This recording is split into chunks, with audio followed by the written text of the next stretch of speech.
We're in our first restaurant, Bumbu Bali, which we opened 25 years ago. Originally, I'm Swiss. I'm a trained cook. Worked for years internationally with various hotel companies 30 years ago. That's when I first started to get introduced into Balinese cooking and when I started to learn everything about Bali and Bali food. Balinese food is spiced.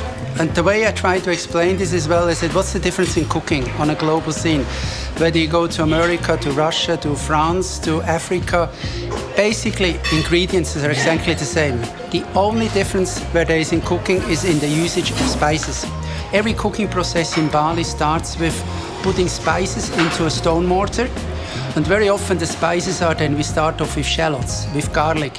Then we've got 4 ginger roots. It's ginger itself, it's turmeric, galangal, and a small spice called kencur, which is very pungent.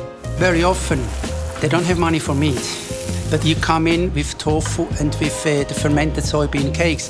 This is inexpensive. Tempeh adapts flavors very quickly. So you make a nice sauce, you put the tofu in it, you add a nice vegetable, adapts the flavor and it adds to the dish in an inexpensive way. When you go to the capital city in Denpasar, many places, homes, they have this set up as a business where they produce tempeh. Tempeh is very important, it ferments. So natural malt ferments it on the tempeh. In some places it's 25, it's 30 degrees. Here it's hot, it's humid, and this is the perfect temperature for the malt, the growth of tempeh. The way they did it in the home industry, or they still do it in the home industry in Bali, phenomenal. I don't think I've had a better place than Indonesia to actually taste the tempeh. Everyone said straightforward, is it the only soy we use imported products. The majority of it is imported from the States. It's just because of the quality, the yield is better and the taste. And I think that's what the Indonesians like a lot.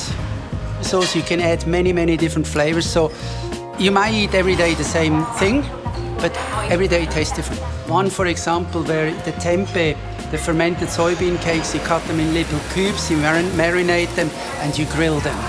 Again, the grilling, the charcoal adds a very delicious flavor. People say to me, don't worry about Balinese food, you will never make it. And when we're looking back of 25 years now, and when I think about the success we had with Balinese food, and why do we have the success? Because of passion. Once you've got the passion about it, the understanding of basic foods, the rest is easy.